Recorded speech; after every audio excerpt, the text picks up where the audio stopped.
Hello everyone and welcome to UGC NET mentor guys. This is class number 9 और आज हम discuss करेंगे people development environment. Guys केवल यहाँ पर आपको एग्जाम टारगेटेड कंटेंट मिलने वाला है आज की इस क्लास में, बिकॉज यहाँ पर हम केवल उन्हीं टॉपिक्स को कवर करने वाले हैं जो कि most important evergreen type topic है, जहां से हमेशा most of the time question बनते हैं आपके एग्जाम में।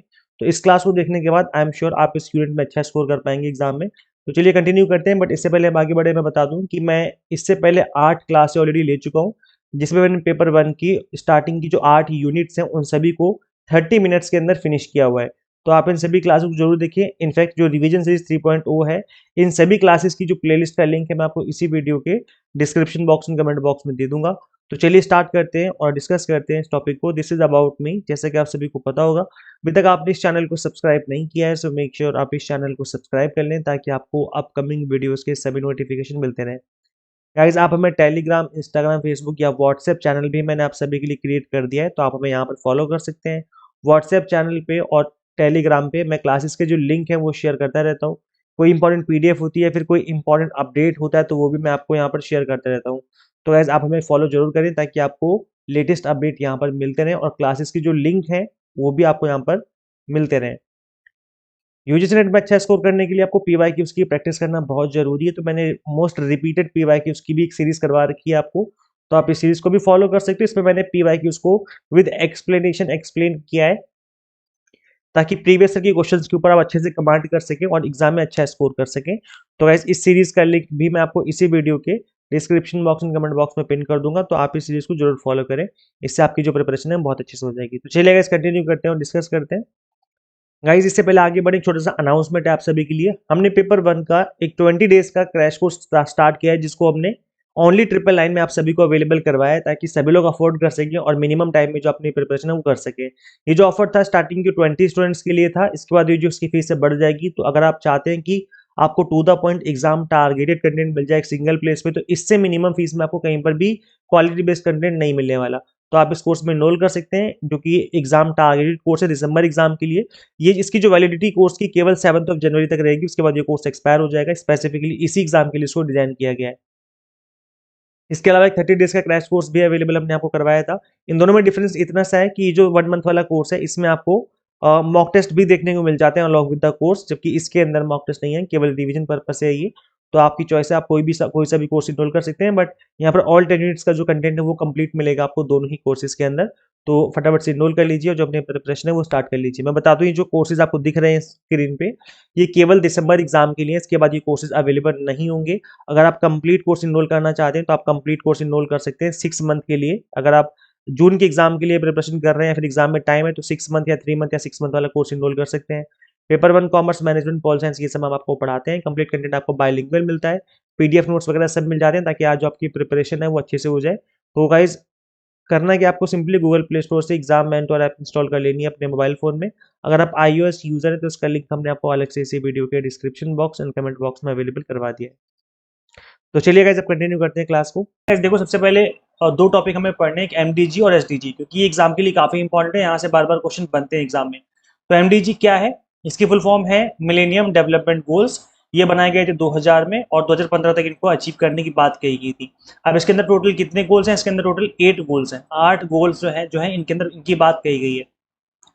सो यहाँ पर अब देखा जाए तो ये इनका लक्ष्य था कि गरीबी, भुखमरी, बीमारी, निरक्षरता, पर्यावरण और महिलाओं के खिलाफ भेदभाव को संबोधित करने पर केंद्रित था।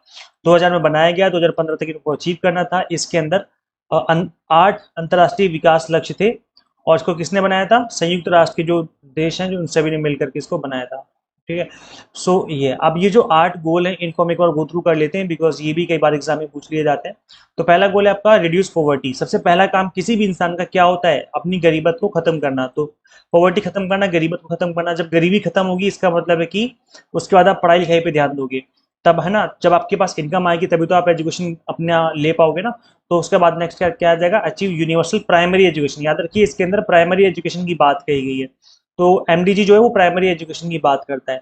उसके बाद जब आपकी एजुकेशन अच्छी हो जाएगी, जब आप पढ़ लिख जाओगे, तब आपके अंदर जेंडर इक्वालिटी आ जाएगी। आप सभी जेंडर को समान अपने नज़रों से देखोगे, किसी के अंदर भेदभाव नहीं करोगे ना, तो आपके अंदर जेंडर इक्वालिटी आ जाएगी जब आप एजुकेशन ले लोगे। तो जब जेंडर इक्वालिटी आ जाएगी, जब फीमेल हो मेल हो सब इक्वल हो जाएंगे, मतलब सबको इक्वल की नज़र से देखा जाएगा, तो उस केस में क्या होगा चाइल्ड मोर्टेलिटी रेट भी खत्म हो जाएगा। क्यों? क्योंकि अंदर अब जो है आपके अंदर एजुकेशन भी आ चुकी है, आपके अंदर समझ आ चुकी है जेंडर इक्वालिटी की, तो चाइल्ड मोर्टेलिटी रेट भी खत्म हो जाएगा। अब ये यहाँ पर चाइल्ड मोर्टेलिटी रेट जो है वो यहाँ पर बात की जा रही है हर तरीके के बच्चे की, चाहे वो मेल हो चाहे फीमेल हो। चाइल्ड मोर्टेलिटी रेट को कम करने की बात यहाँ पर कही गई थी उस टाइम पर। तो ये इसके बाद आपके अंदर जो अब देखो चाइल्ड मोर्टेलिटी रेट जो है वो कम होगा, तो ऑब्वियस सी बात है कि मैटरनल हेल्थ अच्छी हो जाएगी, है ना। तो इम्प्रूव मैटरनल हेल्थ। अब यहाँ पर भी हेल्थ से रिलेटेड बात की जा रही है, तो हेल्दी रहने की बात की जा रही है। तो नेक्स्ट क्या है, जो बीमारियां हैं उनसे लड़ने की बात की जा रही है, जैसे HIV एड्स हो गया, ट्यूबरक्लोसिस हो गया, जिसको TB बोलते हैं शॉर्ट में। इसके अलावा मलेरिया भी इसी में है। मलेरिया से उस टाइम पर मलेरिया बहुत बड़ी बीमारी हुआ करती थी।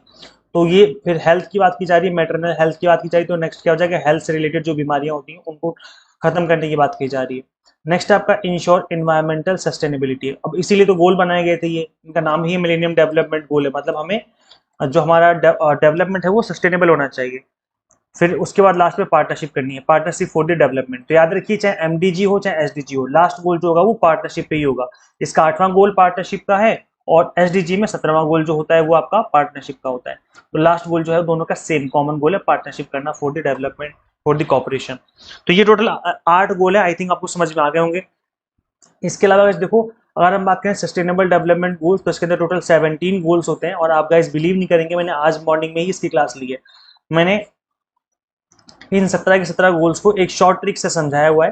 5 मिनट के अंदर अंदर आप इन 17 के 17 गोल्स को आप एक ही बार में याद कर सकते हो, और आपके नंबर जो है पक्के हो जाएंगे, गारंटीड। लाइफ टाइम नहीं भूल पाओगे, क्योंकि मैंने एक ऐसी स्टोरी सुना दी है, उसके अंदर एक ऐसी स्टोरी बना दी है ताकि आप चीजों को लंबे टाइम तक याद रहें। तो जब तक आप जिएंगे तब तक याद रखेंगे, गारंटी गाइस, भूलेंगे नहीं आप, इस बात की गारंटी। आप चैनल पे विजिट करिए, यहीं पे आपको देखने को मिल जाएगा ये रही वीडियो। मैंने इसको कुछ देर पहले ही बनाया, आज 5-6 घंटे पहले, तो आप इसको देख सकते हो। वैसे इस वीडियो का लिंक मैं इसी वीडियो के description box and comment box में भी पिन कर दूंगा, तो आप इस वीडियो को वहां पे डिस्क्रिप्शन बॉक्स या कमेंट बॉक्स में जाकर के भी इस वीडियो को आप देख सकते हैं। अब हम बात करेंगे एयर पोल्यूशन की। देखो, मैं बार बार सेम टॉपिक रिपीट नहीं करूंगा, इसलिए मैंने इस वीडियो का लिंक दे दिया है। चाहता तो मैं इस वीडियो में भी कवर कर देता, बट आज मॉर्निंग में ही पढ़ाया है, तो दोबारा से वही चीज पढ़ाने का कोई मतलब नहीं बनता है।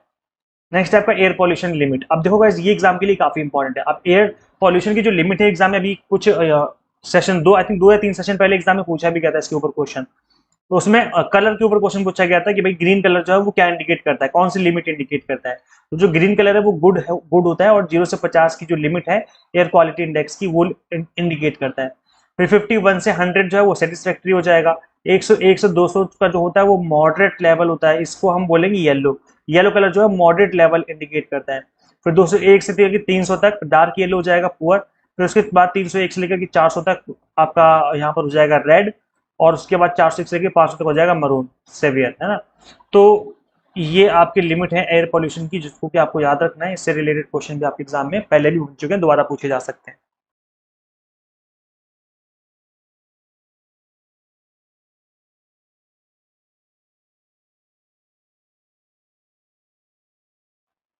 इसके अलावा guys देखो, जो नेक्स्ट इंपॉर्टेंट थिंग है दैट इज नॉइस पॉल्यूशन। ये भी एग्जाम के लिए काफी इंपॉर्टेंट है, यहाँ से भी एग्जाम में क्वेश्चन बार बार बने हैं इससे पहले। तो इसके अंदर ना इंडिया में इन्होंने क्या किया है कि कोड दे रखा है।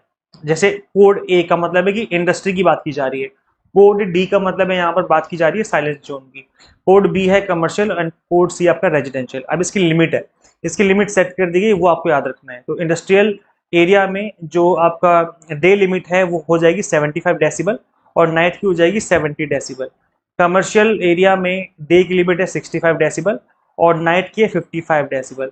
अगर हम बात करें रेजिडेंशियल की, तो यहाँ पर एरिया में, इस एरिया में 55 है डे टाइम में, और 45 है नाइट टाइम में।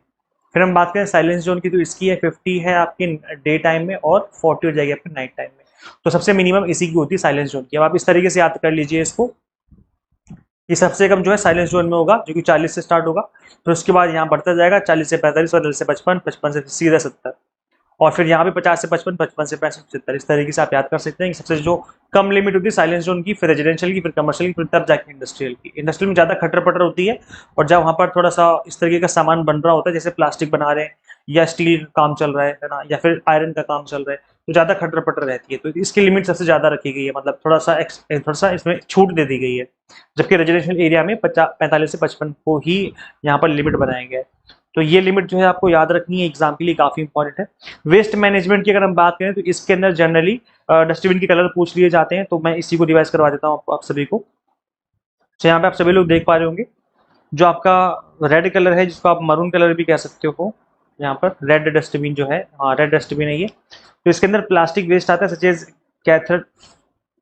कैथेटर्स, इंजेक्शन हो गया, सिरिंज हो गया, ट्यूबिंग्स हो गया एंड बोटल्स, मतलब जो प्लास्टिक के सामान है वो इसके अंदर आ जाएंगे। ब्लैक डस्टबिन होती है जिसमें थोड़ा सा खतरनाक सामान होता है, जैसे नीडल्स होते हैं, चुभ जाएंगे, आपको चुभ सकते हैं, इस वजह से इसको ब्लैक वाले डस्टबिन में डालने को बोला गया है। इसके बाद इसमें नीडल्स विदाउट सिरिंज है ना, ब्लेड्स हो गया आपका जो कट सकता है, जिसकी वजह से आपको कट लग सकते हैं, sharp and all metal artificial, तो जिसकी वजह से कट लग सकता है, नुकसान पहुंच सकता है आपको, वो डाला जाएगा आपका ब्लैक वाले डस्टबिन में, तो इस चीज को याद रखना है। फिर येलो डस्टबिन किस चीज के लिए होती है, इन्फेक्शियस वेस्ट, बैंडेज हो गया है ना, गॉजेज, कॉटन और एनी अदर थिंग्स है ना, तो जो भी आपका, जैसे आपकी चोट लग गई तो खून आपका पोंछा गया कॉटन से, तो वो अब जो इस तरह की जो रुई जो कॉटन है वो कहाँ डाली जाएगी, येलो डस्टबिन में। तो येलो डस्टबिन इस तरह के काम में आती है। फिर आता है ग्रीन डस्टबिन, जिसमें आपको नाम से पता चला होगा, ग्रीन का मतलब है कि इसमें जो ऑर्गेनिक वेस्ट है वो डाला जाता होगा ना, जैसे ऑफिस का स्टेशनरी हो गया, डिस्पोजेबल पेपर हो गए, cup, tissue paper, domestic purpose, kitchen का जो वेस्ट होता है वो भी इसी के अंदर आएगा। तो ग्रीन के नाम से मतलब क्या है कि उसके अंदर ग्रीन तरीके का जो सामान है छोटा मोटा वो आ जाएगा।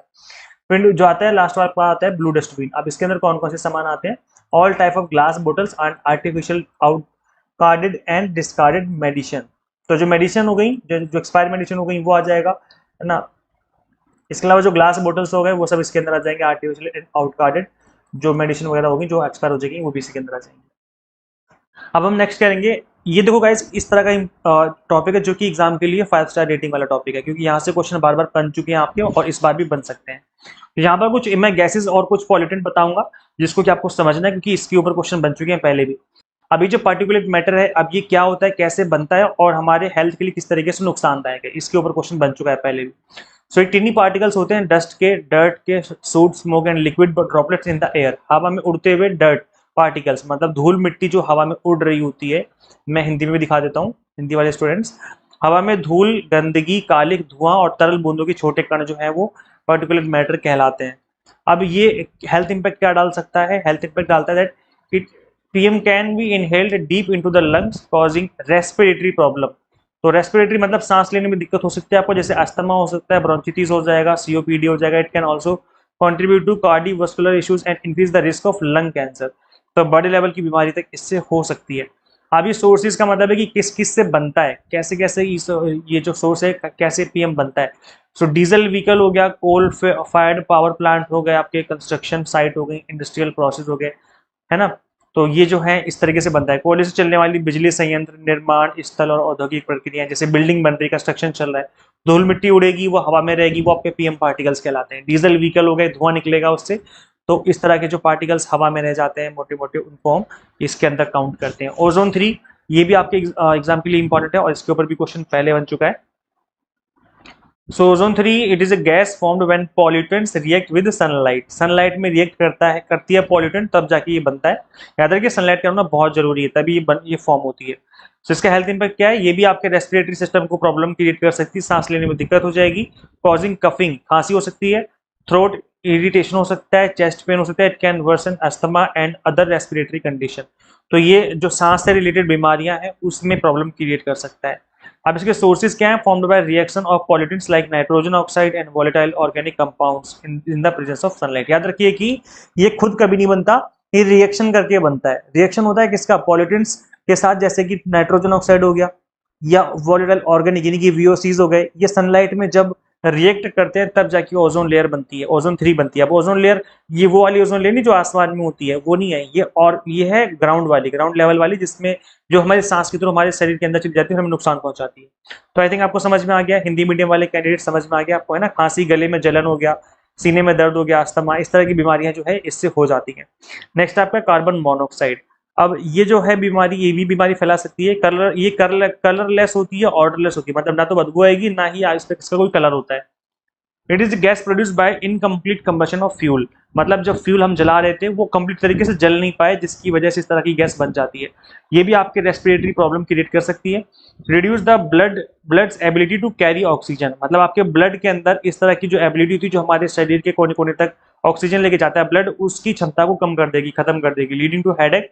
आपको हेडेक, सर दर्द हो सकता है, डिजीनेस मतलब आपको थकावट से फील हो सकती है, नींद आ सकती है, इस तरह का लगेगा आपको, इन हाई कॉन्सेंट्रेशन, और डेथ भी हो सकती है अगर ज्यादा कॉन्सेंट्रेशन में ले लिया आपने तो। कार्बन मोनोऑक्साइड के केस आपने देखे होंगे, जब हम लोग क्या करते हैं, अंगीठी जलाते हैं, अंगीठी जला करके और खिड़की दरवाजे बंद करके सो जाते हैं, तो आपने देखा होगा सुबह तक डेथ हो जाती है। ऐसे कि कई बार न्यूज में भी आपने देखा होगा, इस तरह का जो हो चुका है, पहले भी काफी बार न्यूज आ चुकी है। तो ये जो है कार्बन मोनोऑक्साइड की वजह से होता है कि जब जो है आपके अंदर ऑक्सीजन ही नहीं जाती, और जो ये जो गैस होती है ये आपके अंदर जो खून है उसके अंदर ऑक्सीजन मिलने नहीं देती, दिक्कत हो जाती है इसकी वजह से, है ना। तो समझ में आ गया ना कि अधूरा दहन से उत्पन्न एक रंगहीन गंधहीन गैस है, और ये क्या है, रक्त की ऑक्सीजन ले जाने वाली क्षमता को कम कर देती है, जिससे सर दर्द हो सकता है, चक्कर आ सकते हैं आपको, और मृत्यु भी हो सकती है। मोटर वाहन से फैलती है, गैस स्टोव से फैलती है, ईंधन जलाने वाले अन्य उपकरणों से फैल सकती है। ठीक है, समझ में आ गया, मतलब ईंधन जलाने से फैलेगी। Motor vehicle, gas stoves and other appliances that burn fuel, तो इन सबसे जो है ये गैस फैलती है। नाइट्रोजन डाइऑक्साइड जो है वो क्या करती है, reddish brown gas produce by burning fossil fuel, तो फॉसिल फ्यूल जलाने से एक रेड कलर की ब्राउन गैस निकल सकती है, जो कि नाइट्रोजन डाइऑक्साइड होती है। हेल्थ इंपैक्ट क्या होता है, रेस्पिरेटरी सिस्टम को प्रॉब्लम क्रिएट करती है, सांस लेने में दिक्कत हो जाएगी, अस्थमा हो सकता है, increase susceptibility to the respiratory infection, it also contribute to the formation of smoke and acid rain. तो ये चीज याद रखिए, क्योंकि इससे रिलेटेड क्वेश्चन बन चुका है कि एसिड रेन किस गैस की वजह से हो सकता है या होता है, नाइट्रोजन डाइऑक्साइड ये कंट्रीब्यूट करती है एसिड रेन होने में, है ना। तो ये फॉर्म स्मोक भी बनता है इसकी वजह से, जो धुंध धुंध बन जाती है ना, आसमान में देखा होगा धुंध बन जाती है, स्मोक बन जाता है, एसिड रेन के निर्माण में इसका योगदान रहता है। व्हीकल से निकलती है, पावर प्लांट से निकलती है, इंडस्ट्रियल फैसिलिटी से निकलती है ये, तो यहाँ से जो है निकलने वाली गैस है, औद्योगिक सुविधाओं से जो है ये गैस निकल सकती है। सल्फर डाइऑक्साइड SO2, ये भी काफी खतरनाक गैस मानी जाती है, colourless gas with pungent colour, pungent order, primarily form from burning coal and oil, तो ये कोयला और तेल जलाने की वजह से होती है, इसकी बहुत तीखी गंध होती है, अजीब सी गंध होती है, बहुत आपको जलन सी फील होगी, है ना। सो ये भी रेस्पिरेटरी सिस्टम क्रिएट कर सकती है, मतलब आपके सांस लेने में दिक्कत हो जाएगी, कॉजिंग कफ हो सकता है, wheezing and shortness of breath, it can worse asthma and other respiratory condition. तो वही है, जितनी भी ज्यादातर जो गैसें वो आपके सांस लेने की क्षमता को प्रॉब्लम क्रिएट करती है ना, तीखी तीखी गंध इससे फैलती है, मुख्य रूप से कोयला और तेल जलाने से ही फैलती है, और ये आपकी खांसी हो सकती है, घबराहट हो सकता है, आपको घरघराहट हो सकती है, गले में सांस लेने में तकलीफ हो सकती है, और इस तरह की जो बीमारियां होती हैं। अब ये फैलता कैसे है, बर्निंग फॉसिल फ्यूल, मतलब आप जब जीवाश्म ईंधन जलाते हो उससे फैलता है, और इंडस्ट्रियल प्रोसेस यानी कि औद्योगिक प्रक्रियाओं से भी इसी गैस निकलती है। अदर पॉल्यूटेंट में आ जाएगा आपका VOC, that is volatile organic compounds contribute to smoke and can cause eye, nose and throat irritation as well as headache and nausea। तो VOC भी एक इम्पॉर्टेंट एक पॉल्यूटेंट है जो कि आपको याद रखना है, ये स्मोक क्रिएट करता है, मतलब धुंध जम सकती है इससे, और आंखों में, नाक में और आपके गले में हर तरीके से दिक्कत क्रिएट कर सकता है।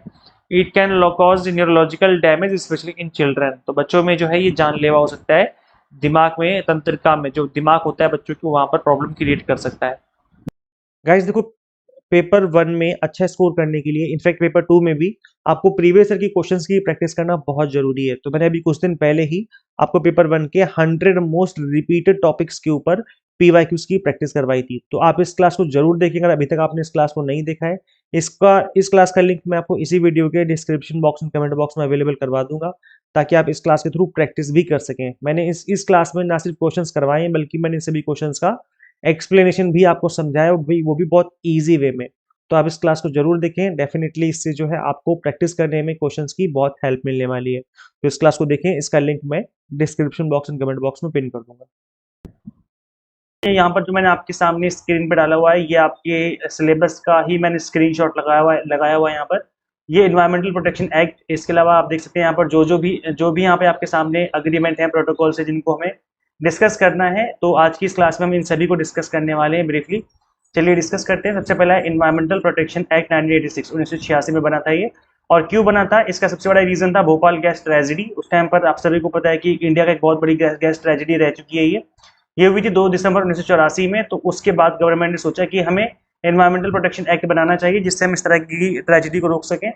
सो इसका ऑब्जेक्टिव क्या था, हिंदी में भी दिया हुआ है, उद्देश्य क्या था इस एनवायरमेंटल प्रोटेक्शन एक्ट का, पर्यावरण की रक्षा के लिए केंद्रीय और राज्य प्राधिकरणों के बीच समन्वय के लिए एक ढांचा प्रदान करना। क्या इसका मेन ऑब्जेक्टिव क्या था, कोऑर्डिनेशन बढ़ाना किसके बीच में, सेंट्रल और स्टेट गवर्नमेंट के बीच में, अथॉरिटीज के बीच में, जिससे कि इन्वायरमेंट को प्रोटेक्ट किया जा सके। पावर जो है किसके हाथ में दी गई, authorise the central government to take measures for improving environmental quality and controlling pollution. तो पॉल्यूशन को कंट्रोल करने को लेकर के इसके अंदर जो पावर है सेंट्रल गवर्नमेंट को दी गई। किस तरह का पॉल्यूशन है इसके अंदर कवर है, air pollution, water pollution, land hazardous substances and noise pollution. तो जितने भी तरह के पॉल्यूशन होते हैं जैसे कि वायु पॉल्यूशन, जल प्रदूषण हो गया आपका, भूमि प्रदूषण, खतरनाक पदार्थ, ध्वनि प्रदूषण, इन सबसे निपटने के लिए इस एक्ट को बनाया गया था। तो ये काफी पुराने एक्टों में से एक्ट आता है आपका। एनईपीसीसी के ऊपर अभी रिसेंटली क्वेश्चन पूछा गया था, और ये क्या है, इसकी फुल फॉर्म है national action plan on Climate change. इसको लॉन्च किया गया था 2008 में by the prime minister council on Climate change. इसका ऑब्जेक्टिव क्या है, address climate change through sustainable development. आप सस्टेनेबल डेवलपमेंट और sustainable development goals and millennium development goals दोनों आपको कर लेने इंपॉर्टेंट है। अच्छा, इसके अंदर कुछ 8 मिशंस हैं जिसके ऊपर बार बार क्वेश्चन पूछे गए हैं आपके एग्जाम में। तो ये 8 के 8 मिशन आपको याद कर लेने हैं अच्छे से, ताकि फ्यूचर में अगर क्वेश्चन पूछा जाए तो आप इसका आंसर कर पाए। तो यहाँ पे आप देख सकते हो पहला मिशन है आपका solar mission, enhanced energy efficiency, sustainable habitat. Water mission, sustaining the Himalayan ecosystem. 5 गोल ये हो गए, मिशन ये हो गए। फिर उसके बाद ग्रीन इंडिया का मिशन आ जाएगा आपका 6th नंबर पे, sustainable agriculture, strategic knowledge in climate change. तो ये गाइज, इसके अलावा मैं बताऊं हिंदी में तो 2008 में इसको लॉन्च किया गया था। सतत विकास के माध्यम से जलवायु परिवर्तन को संबोधित करना इसका एक उद्देश्य है। और 8 मिशन इसके अंदर आते हैं जिसको कि आपको याद कर लेने, क्योंकि एग्जाम में इसके ऊपर बार बार क्वेश्चन पूछे गए हैं। ये 8 के 8 मिशन आपको अच्छे से याद हो जाने चाहिए। तो आप इसका स्क्रीनशॉट ले सकते हैं, अदरवाइज आप इसको वीडियो को पॉज करके यहीं पे बैठ के याद कर सकते हैं। इसके बाद नेक्स्ट प्रोटोकॉल आता है आपका मॉन्ट्रियल प्रोटोकॉल, जो कि 1987 में बनाया गया था। इसका ऑब्जेक्टिव क्या था, ozone depleting substances like CFC, chlorofluorocarbon जैसी गैसेस को फेज आउट करना। The most common ODS include, अच्छा इसके अंदर जो ओडीएस सब्सटेंसेस है ना, that is ozone depleting substances, जिसकी वजह से ग्लोबल वार्मिंग होती है और ओजोन जो है डिप्लीट होती है, ओजोन में नुकसान होता है ओजोन लेयर में।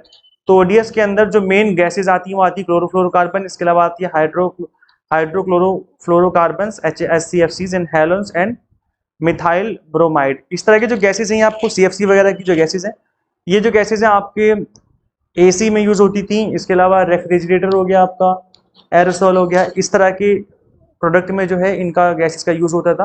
तो इनको फेज आउट करना मॉन्ट्रियल प्रोटोकॉल का एक उद्देश्य है। की अचीवमेंट्स क्या है इसकी, most successful international environmental agreement, ozone layer recovery under progress. तो ये मोस्ट सक्सेसफुल अग्रीमेंट्स में से एक रहा है, क्योंकि यहाँ से ओजोन जो है लेयर रिकवरी देखी गई इसको बनाने के बाद। अमेंडमेंट हुआ था इसका किगाली में, किगाली जगह का नाम है, किगाली में अमेंडमेंट 2016 में हुआ था। Includes phasing down HFCs, green house gases. जो ग्रीन हाउस गैसेज हैं जैसे आपकी क्लोरोफ्लोरोकार्बन और जो अलग अलग तरह की गैसेज हैं, इन सभी को फेज आउट करना। तो किगाली में जो है इसका अमेंडमेंट हुआ था एक बार 2016 में।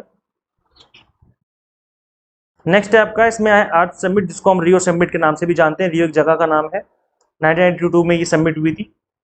सो ये बता रियो डी जेनेरियो, ब्राजील में एक जगह का नाम है। आउटकम क्या है इसका, एजेंडा 21 इसका एक आउटकम है, blueprint for sustainable development. 3 major treaties बनाई गई इसके अंदर, पहली बनी UNFCCC, फिर बनी CBD और तीसरी बनी UNCCD। इनकी फुल फॉर्म याद कर लीजिए। UNFCCC की फुल फॉर्म है United Nations Framework Convention on Climate change. इसका गोल क्या है, फोकस क्या है इसका फोकस है क्लाइमेट चेंज के ऊपर, कि क्लाइमेट चेंज ना हो और हम इसके ऊपर ध्यान दें। और नेक्स्ट आपकी CBD ट्रीटी है, और इसकी फुल फॉर्म है कन्वेंशन ऑन बायोलॉजिकल डाइवर्सिटी। इसका मेन गोल है, फोकस है बायोडाइवर्सिटी को लेकर के, कि जो बायोडाइवर्सिटी है, अलग अलग तरह के पेड़ पौधे जीव जंतु, उनको बचाया जा सके। UNCCD करके है एक, इसकी फुल फॉर्म है United Nations convention to combat desertification.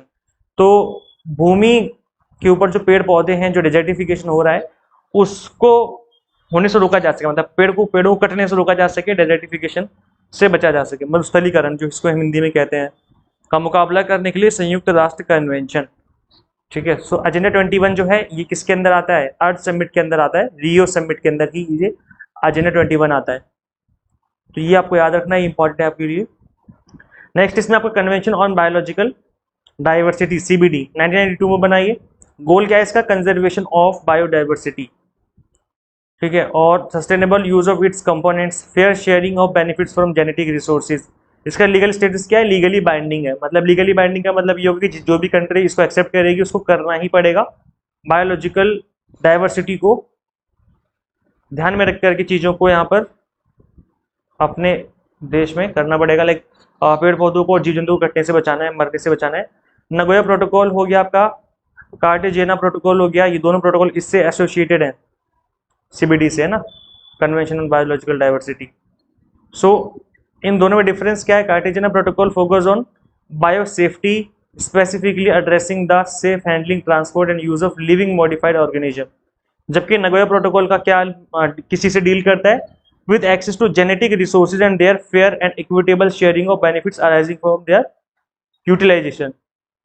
एक बार मैं हिंदी में गो थ्रू करा देता हूँ आप सभी को। तो जो नगोया प्रोटोकॉल है और कार्टेजेना प्रोटोकॉल है, ये दोनों ही संबंधित है किससे? सीबीडी से, that is convention of biological diversity. कानूनी रूप से बाध्यकारी हैं सारे के सारे प्रोटोकॉल आपके। कार्टेजेना प्रोटोकॉल जैव सुरक्षा प्रदान करता है, इसका मेन रूप से इस चीज पे सुरक्षा पे ध्यान है इसका, है ना। और जीवित संशोधित जीवों, मतलब ये थोड़ा सा मॉडिफाइड होते हैं, जैसे आपने देखा होगा गेहूं और चावल को अगर डीएनए में उसकी मॉडिफिकेशन कर दिया, तो आपने देखा होगा कि हाइब्रिड, जो आपने सुना होगा हाइब्रिड तरह की जो चीजें होती हैं, चाहे जानवरों में हो चाहे वो पेड़ पौधे में हो, तो उनको एलएमओ की कैटेगरी में डाल दिया जाता है कि सुरक्षित संचालन, परिवहन, उपयोग को संबंधित करता है। नगोया प्रोटोकॉल आनुवांशिक संसाधनों तक पहुंच और उनके उपयोग से होने वाले लाभों को उचित और न्यायसंगत बंटवारे से संबंधित है। जो भी रिसोर्सेज है उनका इक्विटेबल यूज होना चाहिए। क्योटो प्रोटोकॉल 1987 में बना था गाइस, तो इसकी ईयर आपको याद रखना है, क्योंकि कई बार तो ईयर ही पूछ लिया जाता है, तो ईयर अच्छे से याद कर लेना है। Kyoto protocol is an international treaty that commits industrialised countries and economies in transition to reduce greenhouse gas emission. तो याद रखिए, ग्रीन हाउस गैस एमिशन को रोकने के लिए इसको बनाया गया था। ये इसको 1987 में अडॉप्ट किया गया, जबकि ये लागू कब हुआ? 2005 में। तो पहला कमिटमेंट पीरियड था इसका 2008 से 2012 के बीच में, और दूसरा था इसका 2013 से लेकर 2020 में, जो कि दोहा अमेंडमेंट के थ्रू इसको बनाया गया था, दूसरे वाले फेज को, सेकंड अमेंड जो सेकंड पीरियड है, तो दो अमेंडमेंट के अंदर इसको बनाया गया था। क्रिटिसिज्म जो रहा है इसका, आलोचना जो रही है, lacked participation from major emitters like USA. बड़े बड़े अमेरिका जैसे देश इसको मतलब पार्टिसिपेट अच्छे से नहीं कर पाए इस प्रोटोकॉल में। And developing nation had no binding targets. तो जो डेवलपिंग नेशन है उनके लिए भी कोई बाइंडिंग टारगेट्स थे नहीं, तो इस वजह से ये जो है पूरी तरीके से काम नहीं कर पाया जिस तरीके से करना चाहिए था। वैसे बता दूं, इसके अंदर 6 गैसेज आती हैं जो कि एग्जाम के लिए इंपॉर्टेंट है। तो क्योटो प्रोटोकॉल के अंदर 6 main gas, green house gases, इनका नाम है, आप लोग याद कर लीजिए। कार्बन डाइऑक्साइड हो गई, CO2, मीथेन, नाइट्रस ऑक्साइड हो गई, हाइड्रोफ्लोरोकार्बन हो गया, परफ्लोरोकार्बन हो गया, एंड सल्फर हेक्साफ्लोराइड हो गया। तो these gases are collectively known as Kyoto basket, इनको क्योटो बास्केट के नाम से जाना जाता है। तो ये 6 गैसेज है जिनके नाम आपको याद कर लेने हैं, बिकॉज एग्जाम में कई बार इन गैसेज से रिलेटेड क्वेश्चन पूछे गए हैं पहले भी, और दोबारा से पूछे जा सकते हैं। तो समझ में आ गया क्योटो प्रोटोकॉल कब बनाया गया था? 1987 में। जबकि इसको लागू कब हुआ? ये 2005 में लागू हुआ था। पहला जो प्रतिबद्धता अवधि है ये 2008 से 12 हुई है, फिर दोहा संशोधन के थ्रू 2013 से 2020 तक का पीरियड इसको एक्सटेंड किया गया। अब अमेरिका जैसे प्रमुख जो देश रहे हैं, यहाँ पर इसके में भागीदारी का अभाव पाया गया, मतलब ये लोग अच्छे से इस प्रोटोकॉल को नहीं माने, नहीं फॉलो करे इन लोगों ने। और विकास देशशील भी इसमें बाध्यकारी लक्ष्य नहीं थे, तो विकासशील देशों ने भी इस चीज पर ध्यान नहीं दिया। अब आपको पता चल गया होगा कि इस प्रोटोकॉल की वजह से कोई ज्यादा खास फायदा हुआ नहीं दुनिया को। इस वजह से फिर नया अग्रीमेंट बनाया गया था, पेरिस अग्रीमेंट। अब इसने रिप्लेस कर दिया क्योटो प्रोटोकॉल को। 2015 में इसको बनाया गया, इसने रिप्लेस कर दिया। था Paris agreement adopted in 2015 effectively replaced the Kyoto Protocol. While the Kyoto Protocol primarily focused on developed nation, the Paris Agreement includes all major greenhouse gas emitters in setting targets for reducing emission. तो यहाँ पे आपको पता लग रहा होगा, साफ साफ लिखा हुआ है, that is Kyoto Protocol primarily focused on developed nation. इसका मेन काम था Kyoto Protocol का कि जो डेवलप्ड नेशन है उस पर फोकस किया जाए कि भाई आप लोग ज्यादा पॉल्यूशन ना फैलाएं, आप लोग ग्रीन हाउस गैसेज ना फैलाएं। जो जबकि पेरिस एग्रीमेंट का के अंदर जो नया एग्रीमेंट बनाया गया, इसके अंदर सभी पे ध्यान दिया गया कि जो भी ग्रीन हाउस गैस फैला रहा है, चाहे वो डेवलप हो चाहे डेवलपिंग हो, सभी को रिड्यूस करना चाहिए इसका एमिशन। गोल क्या था इसका गोल याद कर लीजिए, बिकॉज गोल के ऊपर भी एग्जाम में क्वेश्चन पूछा गया है आपके। तो गोल ये था कि दैट ग्लोबल वार्मिंग को लिमिट करना, 2 डिग्री से नीचे लेकर के आना above pre industrial level with in ambition to limit it to 1.5 degree Celsius. मतलब 1.5 डिग्री सेल्सियस तो कर ही देना है, कुछ भी हो जाए, लेकिन हमें 2 डिग्री तक लेके जाना है, ऐसा इन्होंने इसके अंदर लिखा। फीचर्स क्या थे इसके? वॉलेंट्री नेशनल टारगेट, मतलब हर कंट्री का अपना अपना टारगेट होगा, वॉलेंट्री तरीके से तो वो अपना कंट्री टारगेट सेट करे, उसको अचीव करे as a nationally determined contribution, NDCs, याद रखिए एनडीसीज है ना, are climate action plan that countries develop and submit to the United Nations Framework Convention on Climate Change, UNFCC की फुल फॉर्म में, याद रखिए। लीगली बाइंडिंग इसके अंदर चीजें रही हैं, कोई टारगेट सेट नहीं किया बट लीगली बाइंडिंग चीजें हैं, प्रोसीजरल हैं, है ना। तो ये है ग्लोबल स्टॉक स्टेक, कहाँ गया, ग्लोबल स्टॉक टेक थे, जीएसटी बोलते हैं इसको हम शॉर्ट में। मतलब हर 5 साल में असेसमेंट होगा कि कौन कितना अचीव कर रहा है। तो पहले जो जीएसटी था इसका 2023 में हुआ था COP28 मीटिंग में, है ना, कॉन्फ्रेंस ऑफ पार्टीज बोलते हैं हम लोग कॉप को। और it assess collectively progress made by countries in achieving the agreements long term goals. और जो नेक्स्ट जीएसटी होनी है 2028 में होगी। और ये जीएसटी क्या है, ये हर 5 साल में एक मीटिंग होती है जिसमें असेसमेंट किया जाता है कि कितने कंट्री जो है किस तरीके से इस पेरिस समझौते को मान रहे हैं, प्रभावी रूप से इसका इस्तेमाल कर रहे हैं, मतलब एमिशन जो है वो कम कर पा रहे नहीं कर पा रहे हैं ना। तो ये है, इस चीज़ को याद रखना है आपको। नेक्स्ट है आपका, और इसमें आता है इंटरनेशनल सोलर अलायंस ISA, और ये भी रिसेंटली 2015 में बना था, initiated by India and France. 2015 COP21 में इसको बनाया गया था। ऑब्जेक्टिव था प्रमोट करना सोलर एनर्जी को, ऐसी कंट्री जो कि सन रिच है, जहाँ पर सूरज की धूप ज़्यादा रहती है, जो कि कंट्री पड़ती है tropic of cancer and tropic of capricorn के ऊपर। फंक्शंस क्या है इसके, कार्य क्या है, फाइनेंशियल सपोर्ट करना, कॉपरेशन करना, reducing solar technology cost and promote करना solar application in agricultural water and जो भी रहने सहने मतलब रिहायशी इलाकों में भी, ताकि आप देखा होगा कि गवर्नमेंट भी अब आज के टाइम पर सोलर पैनल लगाने के लिए सब्सिडी दे रही है। तो क्यों दे रही है, क्योंकि यहाँ पर फाइनेंशियल सपोर्ट देना ताकि लोग इस चीज़ को यूज़ कर सकें, और जो पुराने फॉसिल फ्यूल हो उन पे बर्डन कम हो सके, है ना। तो जो ये जो नए ईंधन है, जो अपना सोलर सिस्टम है, सोलर एनर्जी को यूज़ किया जा सके, क्योंकि रिन्यूएबल एनर्जी है। तो ये गाइस आई थिंक आपको चीज़ें समझ में आ गई हैं। गाइस देखो, जिस तरीके से मैं आपको पढ़ा रहा था, इस मिनिमम टाइम में तो इतना ही कवर किया जा सकता है, लेकिन अगर आप कंप्लीट कंटेंट कवर करना चाहते हैं, वो भी मिनिमम टाइम में, पेपर 1 के ऑल 10 यूनिट्स, तो मिनिमम टाइम में आप कवर कर सकते हैं। आप सभी के लिए एक अच्छी अपॉर्चुनिटी है, बिकॉज मैंने आप सभी के लिए जो दिसंबर में एग्जाम अभी होने वाला है, दिसंबर 2025 का, इसके लिए हमने आप सभी को 20 डेज का special exam targeted courses available करवाए हैं, जिसकी फीस ओनली 999 है स्टार्टिंग के 20 स्टूडेंट्स की। उसके बाद इसकी फीस बढ़ जाएगी। तो अगर आप चाहते हैं कि मिनिमम फीस में आपकी जो प्रिपरेशन है वो अच्छे से हो जाए एग्जाम टारगेटेड, तो आप इस कोर्स में एनरोल कर सकते हैं। यहाँ पर ऑल 10 यूनिट्स के एग्जाम टारगेटेड लेक्चर्स मिल जाते हैं, आपको PDF नोट्स मिल जाते हैं, जिसके थ्रू आप रिवीजन कर सकते हैं। इसके अलावा हमने एक 30 डेज का भी कोर्स अवेलेबल करवाया था, जिसके अंदर मॉक टेस्ट भी जो है आपको फ्री में मिल जाते हैं। जबकि इस वाले कोर्स के अंदर आपको मॉक टेस्ट नहीं, बल्कि आपको केवल लेक्चर्स और PDF नोट्स ही देखने को मिलते हैं। तो आप इनरोल कर सकते हैं अपने अकॉर्डिंग, जो भी आपको नीड है। इसके अलावा मैं बता दूं, ये दोनों ही कोर्सेज आपको सिर्फ दिसंबर एग्जाम के लिए है अवेलेबल। उसके बाद ये कोर्सेज आपको बाद में अवेलेबल नहीं रहेंगे। केवल 3 मंथ, 6 मंथ, 12 मंथ के कोर्सेज ही अवेलेबल होंगे बाद में। तो अगर आप एग्जाम टारगेटेड प्रिपरेशन करना चाहते हैं अपकमिंग एग्जाम के लिए, तो आप 6 मंथ वाला कोर्स कंसिडर कर सकते हैं। अगर आप जून के लिए प्रिपेयर करना चाहते हैं, तो paper 1 commerce management pol science ये सभी कोर्सेज हम आपको पढ़ाते हैं, प्लस इन सभी के कॉम्बो कोर्स भी हमने आपको अवेलेबल करवा दिए हैं। जैसे कि मैंने बताया कि कंप्लीट कंटेंट आपको बायलिंगुअल मिलता है, तो लैंग्वेज की कोई दिक्कत नहीं है। 100 मॉक टेस्ट में PDF नोट्स मिल जाते हैं इन सभी कोर्सेज में, ताकि आपकी जो प्रिपरेशन है वो एग्जाम टारगेटेड हो सके। तो गाइस करना क्या होगा, आपको सिंपली गूगल प्ले स्टोर से अपने मोबाइल फोन में एग्जाम मेंटर ऐप इंस्टॉल कर लेनी है। अगर आप iOS यूजर है तो उसका लिंक हमने आपको अलग से इसी वीडियो के description box and comment box में अवेलेबल करवा दिया है। सो गाइज शेयर कीजिए इस वीडियो को सभी के साथ जो भी UGC नेट की प्रिपरेशन करना चाहते हैं या कर रहे हैं, and subscribe for UGC update and assistant professor job updates. Guys मिलते हैं फिर नेक्स्ट वीडियो में। Till then keep watching UGC NET Mentor. Thank you.